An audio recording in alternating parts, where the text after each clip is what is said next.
పరిశుద్ధుడు మహోన్నతుడైన పరిశుద్ధైన యేసునామంలో కూడి వచ్చిన మీ అందరికీ నా హృదయపూర్వకమైన వందనాలు తెలియజేస్తున్నాను. పరిశుద్ధ గ్రంథము నుండి న్యాయాధిపతుల గ్రంథం 4వ అధ్యాయము 4వ వచనాన్ని చదువుకుందాం. న్యాయాధిపతుల గ్రంథం 4వ అధ్యాయము 4వ వచనాన్ని చదువుకుందాం. ఆ కాలమున లప్పిదోతునకు భార్య అయిన దెబోరా అను ప్రవక్త్రి ఇశ్రాయేలీయులకు న్యాయాధిపతిగా ఉండెను. చిన్న ప్రార్థన చేసుకుందాం. సర్వశక్తిమంతుడా, మీకు వందనాలు నాయన. ఈ చదవబడిన లేఖన భాగాన్ని నీ బిడ్డలకు వివరించే జ్ఞానం నాకు లేదయ్యా. నీ సిలువ చాటు నన్ను మరుగుపరుచుకొని నీ మాటలతో మా హృదయాలు నింపి నీ వాక్యానుసారంగా జీవించే కృప మాలో ప్రతి ఒక్కరికి అనుగ్రహించమని మా ప్రభు అయిన యేసయ్య పరిశుద్ధ నామాన్ని అడుగుచున్నాను తండ్రి, ఆమేన్. ప్రియమైన దేవుని బిడ్డలారా, చదవబడిన లేఖన భాగంలో ఒక ప్రవక్తని చూస్తున్నాం మనం. ఇశ్రాయేలీయులకు ప్రవక్తలుగా పిలువబడిన వారు, ప్రవక్తలుగా ఉండిన వారు సమూయేలు గారితో 16 మంది ఉన్నారు. అయితే వీరందరూ పురుషులే. వారిలో ఒక ఆమె మాత్రమే స్త్రీ. ఆమె పేరు దెబోరా.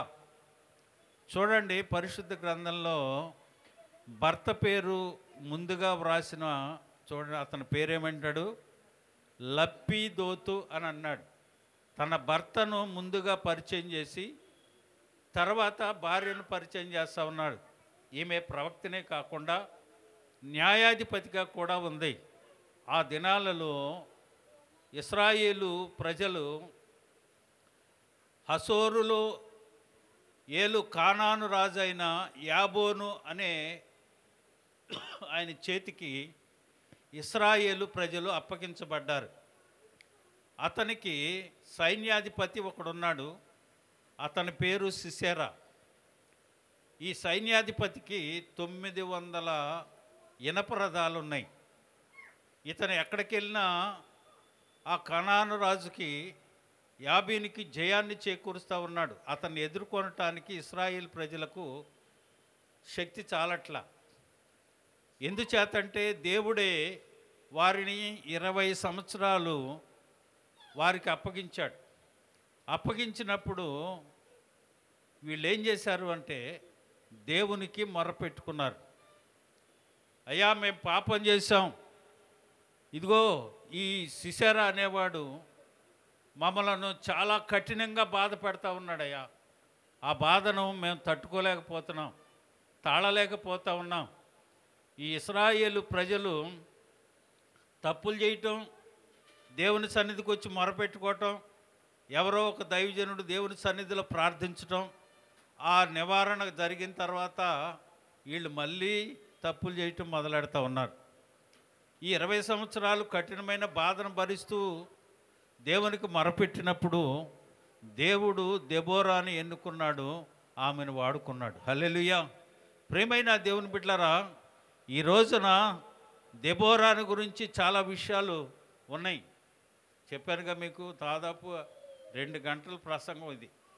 ఒక 10 నిమిషాల్లో చేయాలి, షార్ట్ కట్లో ముగించేస్తాను. ఈ దెబోరా అనే మాటకు తేనెటీగ అనే అర్థం వస్తుంది. లప్పిదోతు అనే పేరుకి, తన భర్త యొక్క పేరుకి వెలుగు లేదా దివిటి అనే అర్థం వస్తుంది. భార్యాభర్తలు చూడండి, ఒకడేమో వెలిగిస్తూ ఉన్నారు, ఒకళ్ళేమో తేనెటీగలాగా వాక్యాన్ని తేనెతో పోల్చడం జరుగుతుంది. 19వ అధ్యాయం 19వ కీర్తన 10వ వచనంలో తేనె కంటెను, జుంట తేనె ధారల కంటెను మధురమైనది నీ మాటలు, నీ వాక్యం అని అంటాడు. ఆ తేనెటీగ తెచ్చే ఆ వాక్యము ఆ తేనెను సమకూర్చి, తేనె అంటే మనకి ఇష్టమే కానీ తేనెటీగను ఇష్టపడం. ఎందుకని? అది కొడితే ఆ ముళ్ళు మన శరీరంలో గుచ్చుకుంటే భలే బాధ వచ్చేస్తుంది, తాళలేని నొప్పిగా ఉంటుంది. అయితే ఆ తేనెటీగ ఆ తేనెను సమకూర్చడానికి చాలా ప్రయాసపడింది, లక్షల దూరం ప్రయాణం చేసి తేనెను సమకూర్చడం జరుగుతూ ఉంది. ఈ దెబోరా ఏం చేస్తూ ఉంది? దేవుని సన్నిధిలో మొరపెట్టింది. ఇశ్రాయేలు ప్రజలు ఎప్పుడైతే మొరపెట్టాడో, న్యాయాధిపతిగా ప్రవక్తనిగా ఉన్న ఈ దెబోరాని దేవుడు ఎన్నుకొని ఒక మాట చెప్తాడు. అమ్మా, ఆ సిసెరాను ఎదుర్కొనటానికి, ఇశ్రాయేలులకి జయం చేకూర్చడానికి నేను నీకు తోడుగా ఉంటాను అని అంది. అయితే ఒక్క విషయాన్ని మనం గమనించాలి. ఒక్క విషయాన్ని మనం గమనించినట్లయితే, ఈవిడ ఉన్న స్థలాన్ని గురించి కానీ మనం ఆలోచన చేస్తే చూడండి, ఆవిడున్న స్థలాలు 5వ వచనం చదవండి. ఆమె ఎఫ్రాయిముల మన్యమందలి రామాకును బేతేలుకును మధ్యనున్న సరళ వృక్షము క్రింద కూర్చొని తీర్పు తీరుస్తూ ఉంది. ఎక్కడుందంట ఏమే? ఎఫ్రాయిము మన్యములో ఉంది, రామాకును బేతేలుకును మధ్య ఉంది, సరళ వృక్షము కింద ఉంది.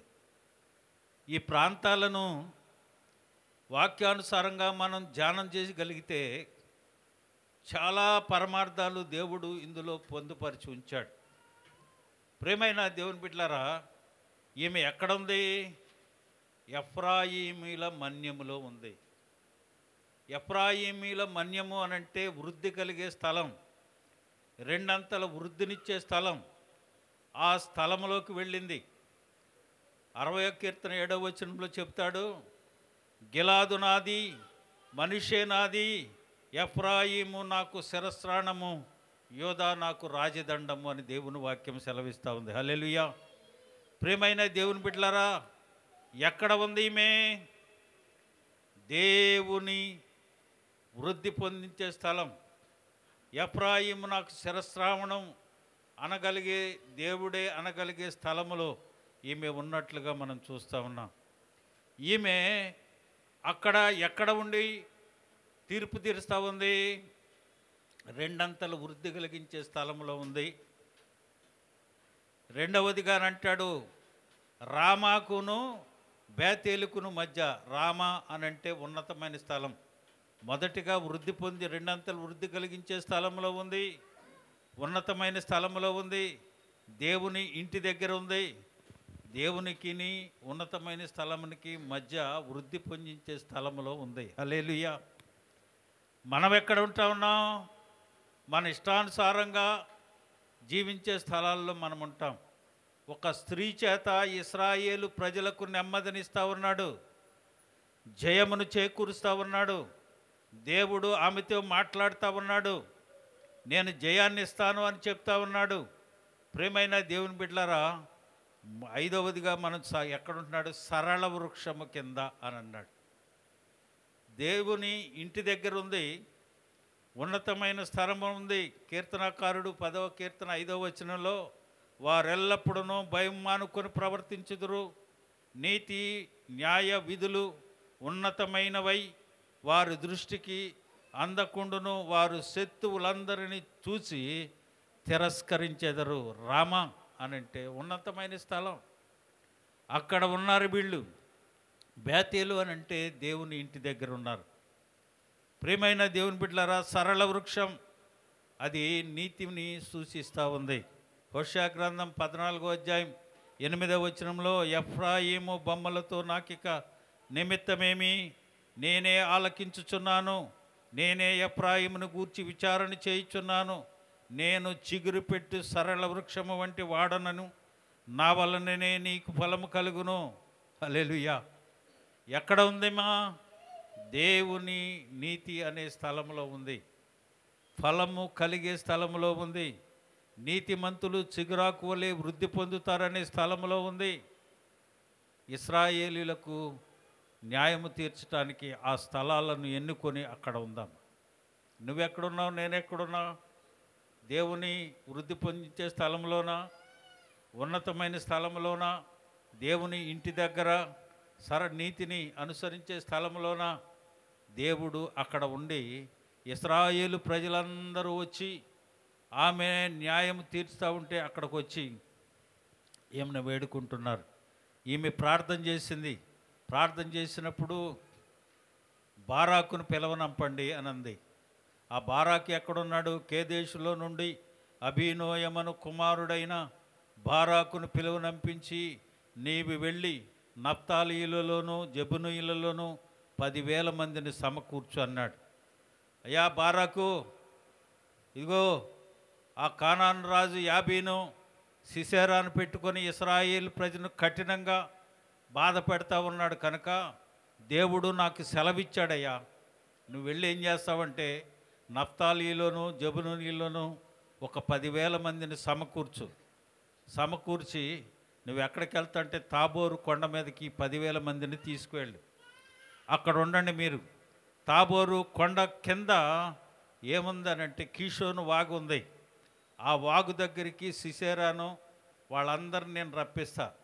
దేవుడు చెప్పే మాట ఆమె చెబుతుంది, ఏం సొంత మాటలు చెప్పట్లా. దేవుని సన్నిధిలో ప్రార్థించి దేవుడు సెలవిచ్చిన మాట ఇవి చెబుతా ఉంది. బారాక్ ఇలా చెబుతున్నాడయ్యా, వెళ్ళి 10,000 మందిని తీసుకొని వెళ్ళి తాబోరు కొండ మీదకు వెళ్ళు అని చెప్పింది. ఈయనేం చెప్తున్నాడు తెలుసా అండి? ఈయన ఏమంటున్నాడు తెలుసా? అమ్మా 10,000 మంది ఇతనితో ఉన్నారు, జెబులూనీలు నఫ్తాలీలు ఉన్నారు. అయితే ఆయన అనే మాట ఏమంటే బారాక్ అంటాడు, అమ్మా నీవు కానీ మాతో రాకపోతే నేను వెళ్ళను అని అంటున్నాడు. వెళ్ళమని చెప్పాడు దేవుడు, నీకు అప్పగిస్తానన్నాడు బాబు వెళ్ళు అని అంటే, నువ్వు రావాలమ్మా మాతో, నువ్వు రాకపోతే నేను వెళ్ళను అన్నాడు. అయితే నేను వస్తే నీకు ఘనత రాదు, దేవుడు సిసెరాను ఒక స్త్రీకి అప్పగించాడు అనే ఇదిలో ఉంటుంది, కానీ నీకు ఘనత రాదు అని చెప్తాడు. అయినా సరే నీవు నాతో రావాలమ్మా అని అన్నాడు. ప్రియమైన దేవుని బిడ్డలారా, దేవుడు మాట్లాడుతున్నాడండి. 20 సంవత్సరాలు కఠినమైన బాధ సిసెరా పెడతా ఉంటే దేవుని సన్నిధిలో వారు మొరపెట్టుకుంటే దేబేరాకు వచ్చి చెప్తే దేబేరా అక్కడుండి ఆ సరళ వృక్షం కింద ఉండి దేవునితో మాట్లాడితే దేవుడు మాట్లాడిన మాటలను బారాకుకు చెప్తే బారాకు నఫ్తాలీలను జెబులూనీలను సమకూర్చుకొని తాబోరు కొండ మీదకి తీసుకువెళ్ళాడు. హల్లెలూయా. ప్రియమైన దేవుని బిడ్డలారా, చాలా విషయాలు ఇందులో దాగి ఉన్నాయి. వాటన్నిటినీ చెప్పాలి అంటే దాదాపు 2 గంటలైతే కానీ ఆ ఫుల్ ప్రసంగాన్ని మనం వివరించుకోలేం. చూడండి, 20 సంవత్సరాలు దేవుడు వారిని కఠినపరిచినప్పుడు ఒక స్త్రీ ద్వారా దేవుడు జయాన్ని చేకూరుస్తూ ఉన్నాడు. ఆ స్త్రీకి ఉన్న భర్త కూడా వెలుగులో నివసించేవాడు, దివిటి వంటి వాడు.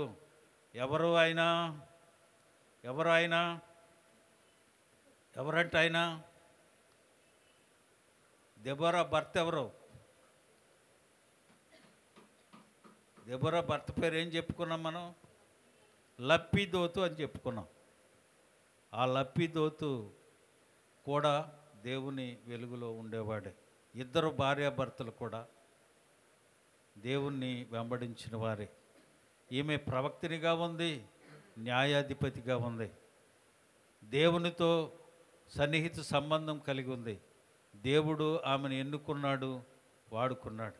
ఈ రోజున నిన్ను నన్ను కూడా దేవుడు వాడుకోవటానికి సంసిద్ధుడై ఉన్నాడు. నీవే ఉండవలసిన స్థలాల్లో ఉండాలి. ఉన్నతమైన స్థలంలో, దేవుని ఇంటి దగ్గర, 2 అంతల దేవుడు వృద్ధి పొందించే స్థలం, నీతిని అనుసరించే స్థలాలలో నీవు నేను కూడా ఉంటే దేవుడు తప్పక మనలను ఆశీర్వదిస్తాడు. అప్పుడు దేవుడు ఏం చేశాడో తెలుసా? సిసెరాను అక్కడికి కీషోను వాగు దగ్గరికి తీసుకొచ్చిన తర్వాత దేవుడు ఆమెకు మళ్ళీ మాట్లాడతాడు. ఏమంటాడు తెలుసా? అయ్యా మీరు లెగండి, దెబోరా లెమ్ము. దెబోరా చెప్తుంది, లెమ్ము, యెహోవా నీ చేతికి సిసెరాను అప్పగించబోతున్నాడు.